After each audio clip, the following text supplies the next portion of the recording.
Hello students, I hope you are fine. In the previous lecture, we have discussed introduction of exponent and base and we have solved some problems. Now today we are going to learn laws of exponents. So first law is multiplying powers with the same base and second law is dividing powers with the same base. Multiplying powers with the same base. देखिए यहाँ पर अगर हमको कोई number दिया हुआ है exponential form में और उसका बेस सेम है तो उस कंडीशन में क्या होता है, जनरल फॉर्मूला क्या है, for any non zero integer a to the power m multiply a to the power n is equal to a to the power m plus n. Means अगर आपको दो नंबर एक्सपोनेंशियल फॉर्म में दिए गए हैं और उनके बेस सेम है तो उस केस में क्या होता है, हम उसके एक्सपोनेंट का सम कर देते हैं.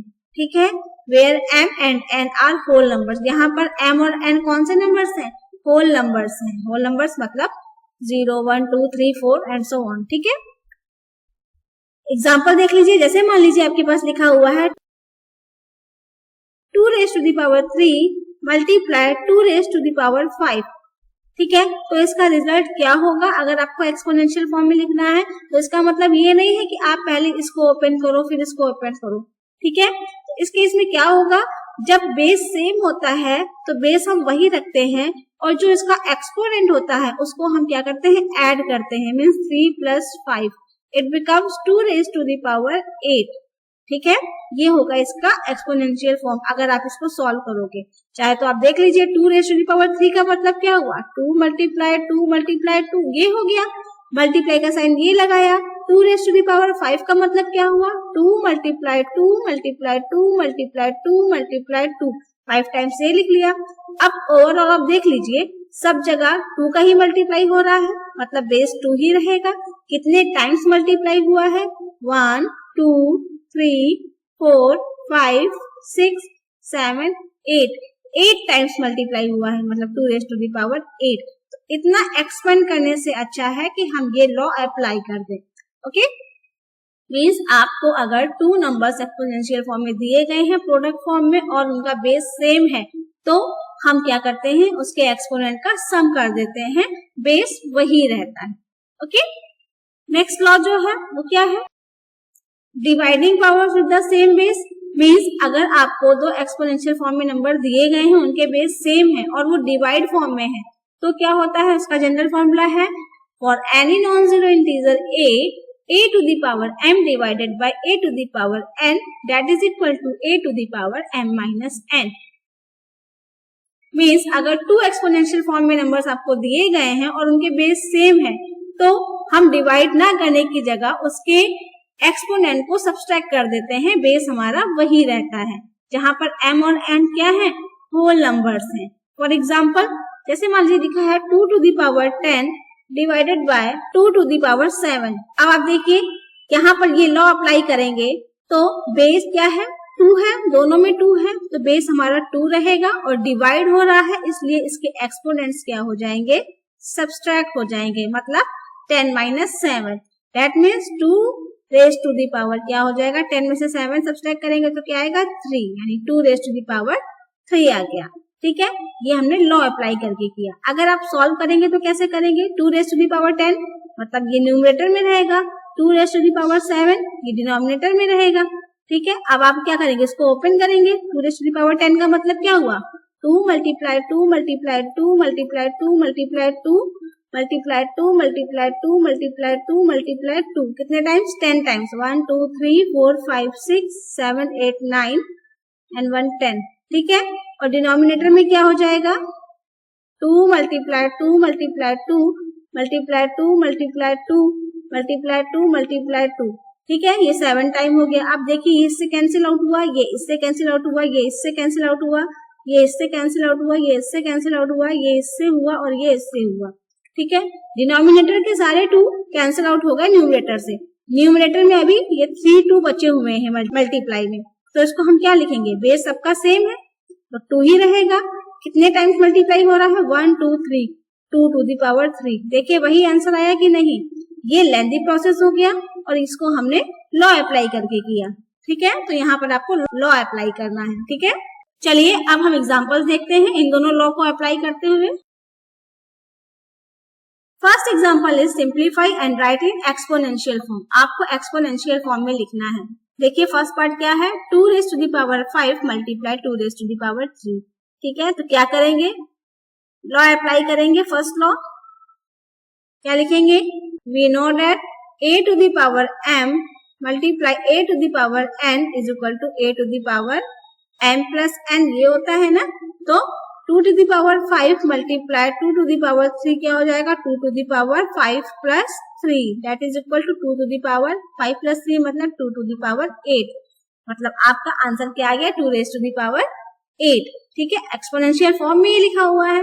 ओके, हर जगह हम लोग यहाँ पर ये अप्लाई नहीं करेंगे, एक जगह हम लोगों ने लिख लिया, अब हम डायरेक्ट इसको सॉल्व करेंगे। ठीक है, फिर से देखिए बेस सेम है, एक्सपोनेंशियल फॉर्म में लिखा है, मल्टीप्लाई हो रहा है, तो क्या करेंगे, लॉ लगाएंगे। तो क्या हो जाएगा, p to the power, base same है तो एक ही बार लिखा जाएगा, एक्सपोनेंट ऐड हो जाएंगे, मतलब 3 plus 2 it becomes p raise to the power 5, that is the answer. Third part देखिए, फिर से 4 raise to the power 3 multiply 4 raise to the power 2, base same है, मल्टीप्लाई हो रहा है, तो क्या हो जाएगा, एक्सपोनेंट इसके ऐड हो जाएंगे, 3 plus 2 that is equal to 4 raise to the power 5, that is the answer. Fourth part देखिए, 5 raise to the power 3 multiply 5 raise to the power 7 multiply 5 raise to the power 12, सब multiply में दिया गया है, सबके base same है, तो क्या होगा, एक्सपोनेंट्स उसके ऐड हो जाएंगे, that is equal to 5 raise to the power 3 plus 7 plus 12। ठीक है, सबके बेस सेम है इसलिए हमने सारे एक्सपोनेंट ऐड कर दिए। ऐड करके क्या आएगा, 5 raise to the power add करेंगे तो 3 प्लस 7 10, 10 प्लस 12 22। 6 पार्ट देखिए, -4 whole raise to the power 100 multiply -4 whole raise to the power 20। ठीक है, फिर से मल्टीप्लाई हो रहा है और बेस क्या है, -4 मतलब सेम है, तो रिजल्ट में भी क्या होगा, बेस -4 ही रहेगा और मल्टीप्लाई में एक्सपोनेंट्स क्या होते हैं, ऐड होते हैं, मतलब 100 प्लस 20 यानी -4 whole raise to the power 120।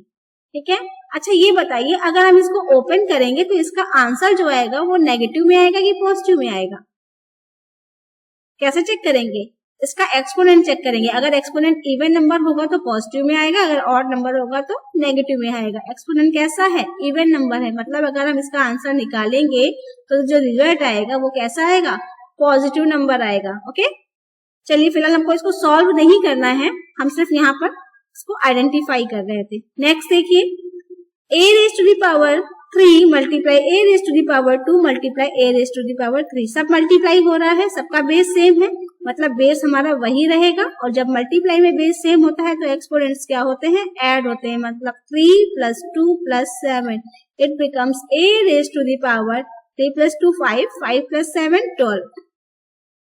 Okay, that is the answer. Example number 2 देखिए, example number 2 is simplify and write in exponential form. फिर से आपको एक्सपोनेंशियल फॉर्म में लिखना है, बट ये सेकेंड लॉ यहाँ पर अप्लाई हो रहा है। क्या होता है second law, a raise to the power m divided by a raise to the power n that is equal to a raise to the power m minus n। मतलब अगर बेस सेम है तो एक्सपोनेंट क्या हो जाएंगे, subtract हो जाएंगे। Law apply करते हैं। फर्स्ट पार्ट में लिखा है 11 raise to the power 6 by बाय 11 raise to the power 2, base same है, डिवाइड हो रहा है, तो एक्सपोनेंट क्या हो जाएंगे, सब्सट्रैक्ट हो जाएंगे, तो बेस वही रहेगा, एक्सपोनेंट हो जाएगा 6 minus 2, that becomes 11 raise to the power 4, that is the answer. ठीक है, सेकेंड पार्ट देखिए, 2 raise to the power 9 by बाय 2 रेज़ टू द पावर 3, फिर से बेस सेम है और डिवाइड हो रहा है, तो फिर से सब्सट्रैक्ट होगा, 2 raise to the power 9 minus 3 हो जाएगा, it becomes 2 raise to the power 9 में से 3 सब्सट्रैक्ट करेंगे तो क्या आएगा, 6 आएगा, that is the answer. Third part देखिए, लिखा है 10 raise to the power 8 divided by 10 raise to the power 4, फिर से देखिए बेस क्या है, सेम है, इसका और डिवाइड हो रहा है, इसका मतलब एक्सपोनेंट क्या हो जाएंगे, सब्सट्रैक्ट हो जाएंगे, means that is equal to 10 raise to the power 8 minus 4, that is equal to 10 raise to the power 4, this is the answer.